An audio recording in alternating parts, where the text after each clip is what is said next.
বেঈমানি, এই লোকের জন্য আমরা দেহের তাজা রক্ত জমিনে ঢেলে দিতে একটু কুণ্ঠাবোধ করি না। কিন্তু তার বিপরীতে যারা ইসলামকে পছন্দ করে নাই, যারা এই তাফসির মাহফিল নিয়ে টিটকারি করে, যারা কোরআনের ময়দান সহ্য করতে পারে না, কোরআনের আওয়াজকে হজম করতে পারে না, কোরআনের কথা শুনলে এদের চুলকানি বেড়ে যায়, এরকম কিছু লোক আছে না নাই? এরাও এই প্রশ্নের সম্মুখীন হবে।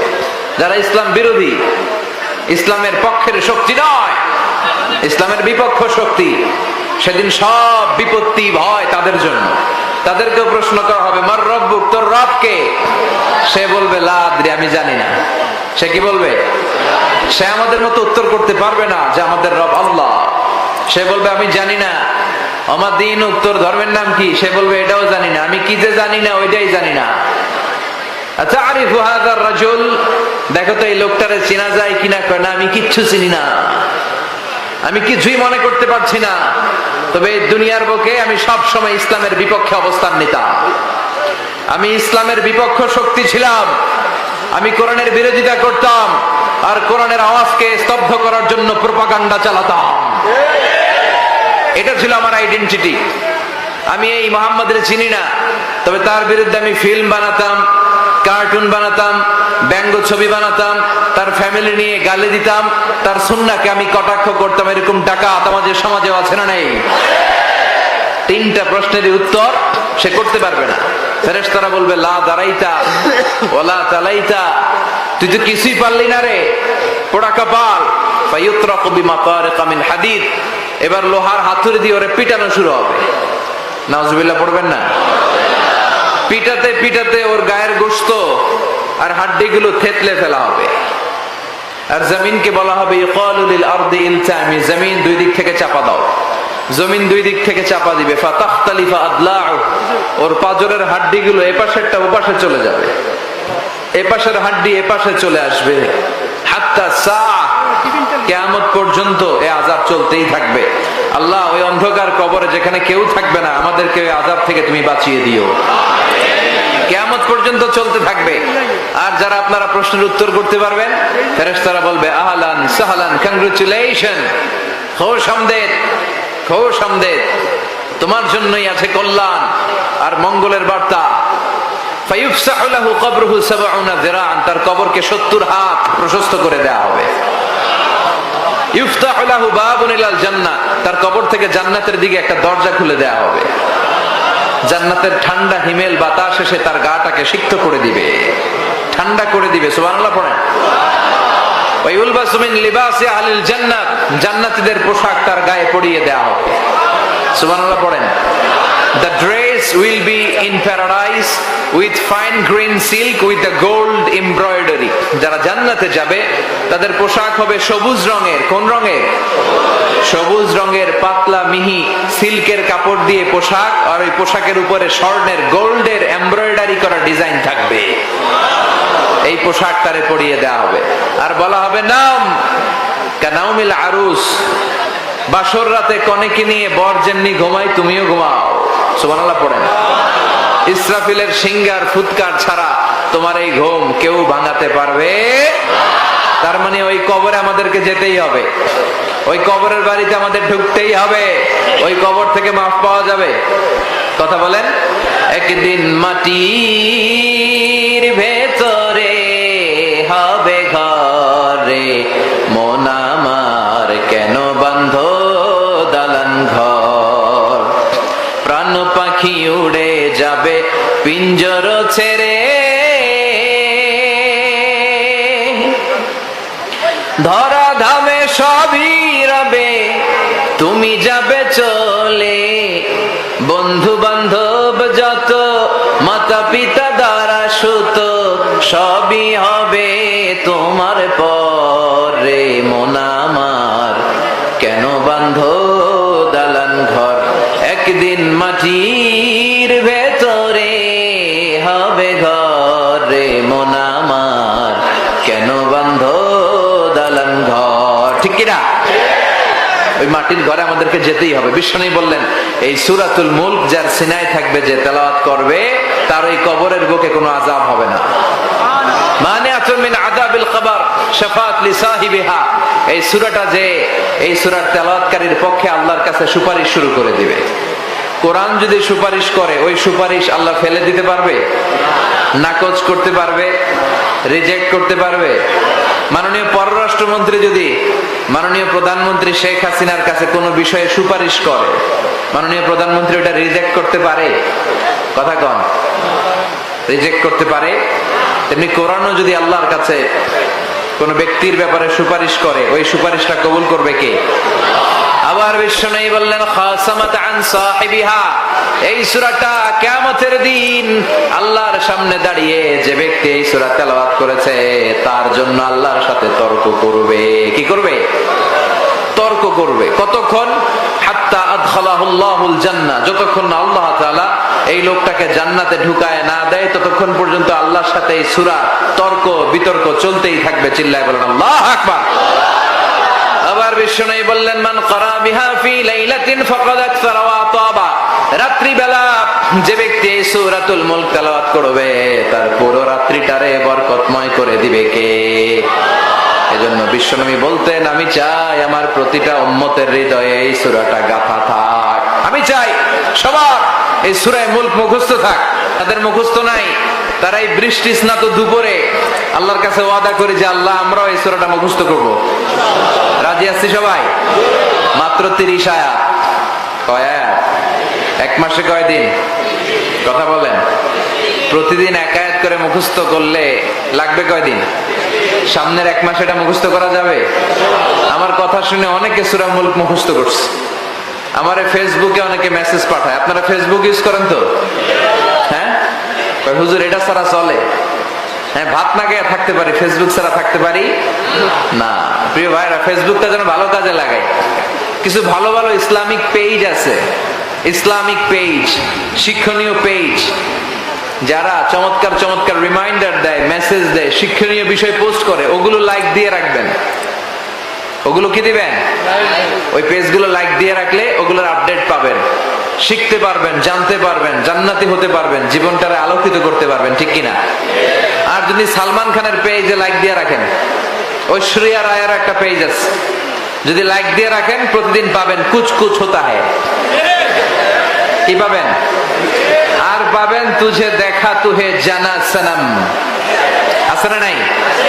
এই সমস্ত আলতু ফালতু জিনিস, আলতু ফালতু হিন্দি গান, হিন্দি না, সিদ্ধান্ত আপনার। আপনি কি করবেন? ফেসবুক কি ভালো কাজে লাগাবেন না খারাপ কাজে? এই ফেসবুকে ভালো ভালো জায়গাগুলোতে আপনি লাইক দিয়ে রাখবেন। তো ফেসবুকের মেসেজে অনেকে আমারে বলে হুজুর আপনার সূরা মুলকের তাফসীর শুনে আজ আমি সূরা মুলক মুখস্থ করেছি। এই উসিলায় যদি আল্লাহ কিয়ামতের দিন বলে যা মিজানুর রহমান আজহারি, এই উসিলায় তোরে মাফ করে দিলাম, আমার জীবন ধন্য, আমার আখিরাত ধন্য, আমার আর কিছু চাই না। আল্লাহ যদি আমাদেরকে বলে তোমাদেরকে নাজাত দিলাম, যাও জান্নাতে ঢুকে যাও, আর কিছু লাগবে? কথা বলেন না। আমরা আল্লাহর কাছে ফেসবুক আলী কনফারেন্স শেষে ফ্রান্সে এসে বলে কি বলে পৃথিবীর সব বইয়ে ভুল আছে, আমার বাইবেলের ভিতরেও কত গোজামিল, আর কোরআনের ভিতরে বুঝি ভুল নাই। আমি ফ্রান্সের বিখ্যাত সার্জন ডক্টর মরিস বুকাইলি কোরআনের ভুল ধরে ছাড়বো, কিন্তু ভুল ধরার জন্য খুলে দেখে কোরআন আরবি ভাষায় লেখা। কোন ভাষায়? কথা বলেন, আরো জোরে বলেন। আরবি ভাষায়। সে তো আরবি বুঝে না। ফোন করলো সৌদি আরবের এক প্রফেসরকে যে আমি প্রত্যেক সামারে 2 মাসের ছুটি পাই, প্রতি বছর আমি 2 মাস শেষে আরবি শিখতে চাই। সৌদি শায়েখ ভাবছে কোরআন বোঝার জন্য, আসলে বোঝার জন্য না। শিখতে চায় কেন? জোরে বলেন।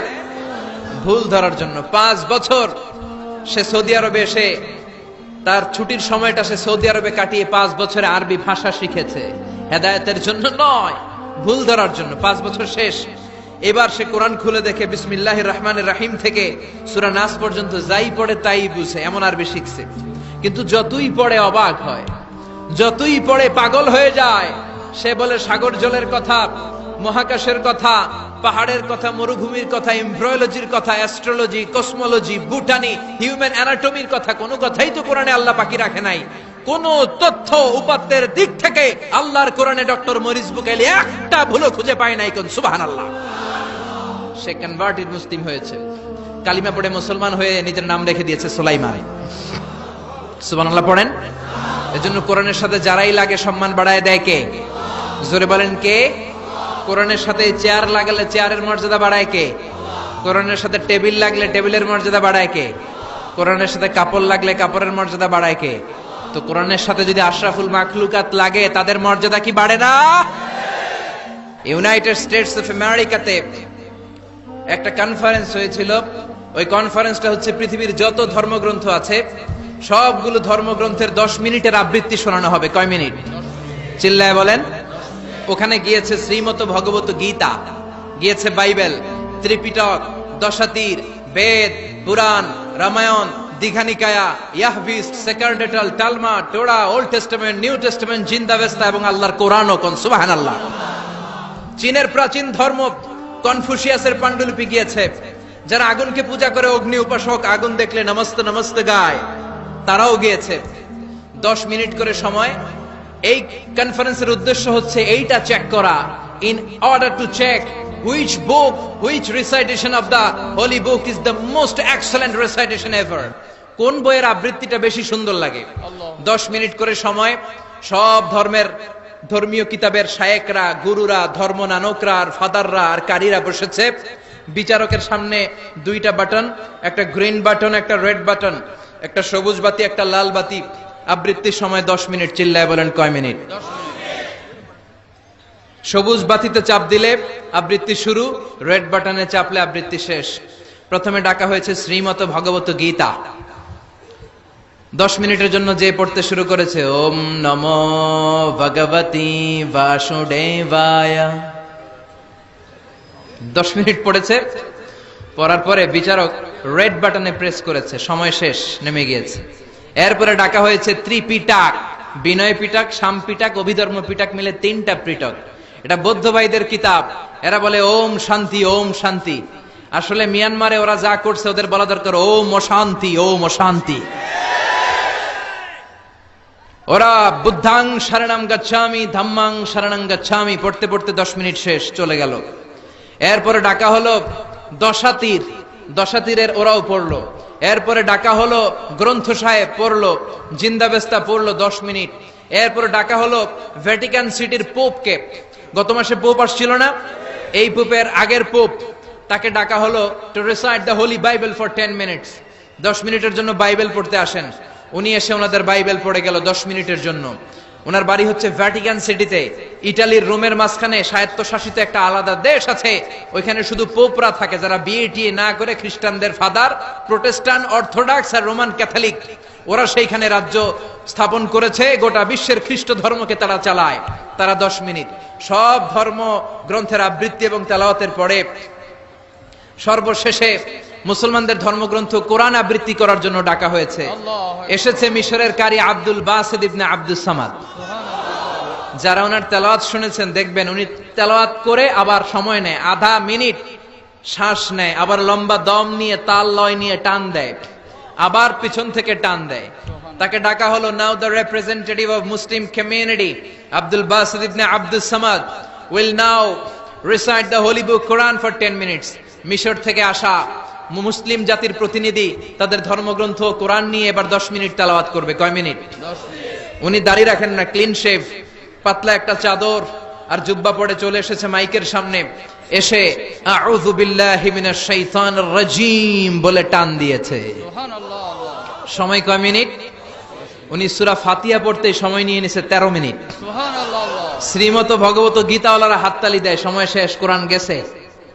কিন্তু কি আজীব তামাশা, বিচারক তো লাল বাতি চাপে না। বিচারককে লাল বাতি চাপার বিষয়টা ভুলিয়ে দিয়েছে কে? আল্লাহ। কেউ যেটা পারে না সেটা পারে কে? আল্লাহ। আব্দুল বাসিত কয় এই তো সুযোগ, আল্লাহু আকবার, পাইছি আমি। বিচারক যেহেতু লাল বাতি চাপে না, আমি আরেকটা সূরা ধরি। উনি কোরআনের সবচেয়ে সুন্দর সূরা, সূরা আর রহমান তেলাওয়াত শুরু করলেন। উনি উনার গলায় আল্লাহ যত সুর দিয়েছিলেন সব সুর, দরদ, আদর ঢেলে দিয়ে সুরের ঝংকার তুলে পুরো কনফারেন্সকে মাতিয়ে দিলেন। 15 মিনিট হয়ে যায়, বিচারক লাল বাতি চাপে না। 20 মিনিট, 25 মিনিট, 30 মিনিট হয়ে যায়, লাল বাতি চাপে না। এদিকে অর্গানাইজিং কমিটির প্রধান চেয়ার থেকে উঠে এসে বিচারকের গায়ে ধাক্কা দিয়ে বলে, এই man, what's the hell are you doing here? What's wrong with you, why aren't you pressing the red button? লাল বাতি চাপোস না কেন? ওরে ধাক্কা দেওয়ার পরে বিচারক ভূত দেখার মতো চমকে উঠছে, কি হ্যাঁ লাল বাতি?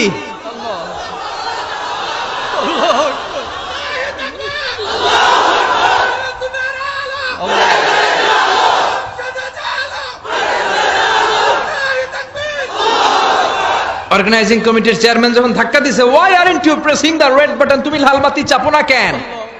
ভিমড়ি খেয়ে উঠছে লাভ দিয়ে, কি হ্যাঁ লাল বাতি, নীল বাতি, কোন বাতি কোন বাতি?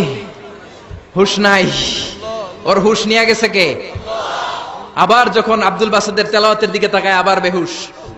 না পেরে বিচারক দাঁড়িয়ে বলে, ও Abdul Basit ibn Abdul Samad, come from Egypt, there is no time limits for you, recite as much as you wish. O Abdul Basit, আজকের এই প্রতিযোগিতায় তোর জন্য তেলাওয়াতের কোনো সময় নাই, তোর যত মনে চায় তুই পড়ে যা।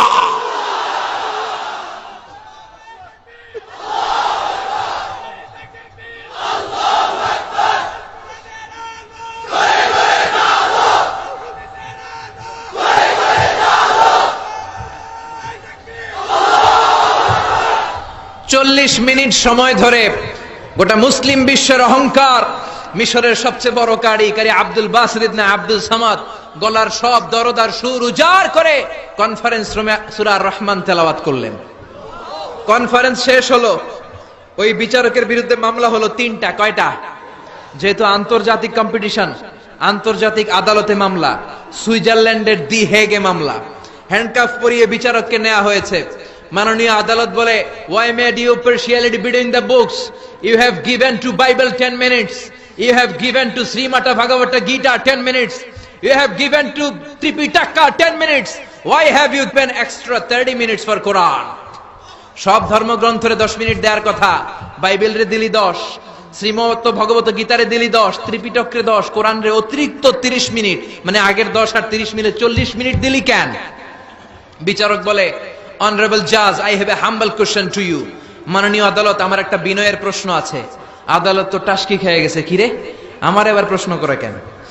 বিচারক বলে, আমার প্রশ্ন হচ্ছে, বিচারক তো আমি নিজে হই নাই, জাজ তো আমারে আপনারাই বানাইছেন। আমি তো ওদেরকে 10 মিনিট দিছি, ঠিক কি না? আমি তো বাইবেলের 10 মিনিট দিয়েছি। এর কারণ, যখন বাইবেল পড়তে এসেছে আমার হুশ আছে, আমার সময়ের জ্ঞান আছে, আমি সময়ের টাইম ধরে বসে আছি, আমার হিতাহিত জ্ঞান আছে, আমার নার্ভাস সিস্টেম ওকে। 10 মিনিট শেষ, আমি রেড বাটনে চেপেছি, উনি নেমে গিয়েছে, বাইবেলকে ডেকেছি, বাইবেল শেষ, শ্রীমত ভগবত গীতাকে ডেকেছি, গীতা শেষ, ত্রিপিটককে ডেকেছি। কিন্তু এই মিশরের কারি আব্দুল বাসিদ জুব্বা একটা পরে কোরআনটা হাতে নিয়ে মাইকের সামনে এসে কি যে বলে একটা টান দিল, ওই টান দেওয়ার সাথে সাথে আর আমার হুশ নাই। আমি কি সাগরের উপর, নাকি মহাশূন্যে, নাকি জমিনের অতল গহ্বরে? আমি কোথায় বসে আছি, আমি কোথায় দাঁড়িয়ে আছি, আমি নিজেই জানি না। আমার সময়ের কোনো জ্ঞান নাই, আমার হিতাহিত বুদ্ধি নাই, আমার নার্ভাস সিস্টেম ফল ডাউন করেছে, আমার শরীরে ভাইব্রেশন শুরু হয়েছে, কাঁপুনি শুরু হয়েছে। মাননীয় আদালত, যখন একটা মানুষের হিতাহিত জ্ঞান থাকে না, যখন একটা মানুষের সময়ে কোনো বিবেক বুদ্ধি থাকে না, যখন কারো নার্ভাস সিস্টেম ফল ডাউন করে, কি এক মন্ত্র সে পড়তে শুরু করলো, আমার হুশ সে কেড়ে নিল, আমি কিছুই বুঝতে পারছি না। যখন আমি আমার সাথে নাই, যখন আমার হুশ নাই, যখন আমার নার্ভাস সিস্টেম ফল ডাউন করেছে, এরকম একটা পরিস্থিতিতে যখন আমি medically unfit, how can I press the red button? You answer me. কেমন করে আমি লাল বাতি চাপবো তুমি বলো? প্রিয় ভাইয়েরা, আপনারা যারা আইন নিয়ে পড়াশোনা করেন তারা জানেন, কেউ যদি মেডিকেলি আনফিট থাকে তার কোনো বিচার হয় না, ঠিক কিনা? পাগল খুন করলেও বিচার নাই, ঠিক কিনা? সে কোরআনকে অতিরিক্ত সম্মান দেওয়ার কারণে সর্বশেষে এই বিচারকের কোনো বিচারই হয় নাই। বেকসুর খালাসের ব্যবস্থা এই বিচারককে করে দিয়েছে কে? এই জন্য ওই কোরআন ধরতে রাজি আছে মুসলমান, পড়তে রাজি আছে মুসলমান, ওই কোরআনের জন্য মরতে রাজি আছে মুসলমান। অনেক আলোচনা হয়েছে, 3টা কর্মসূচি নিয়ে বিদায় নিতে চাই। কর্মসূচি নাম্বার 1, কোরআন তেলাওয়াত করতে জানতে হবে, রাজি আছেন? যারা জানি না তারা শিখবো। 2 নম্বর কর্মসূচি, মাতৃভাষায় প্রতিদিন কোরআন পড়বো, কোরআনের বঙ্গানুবাদ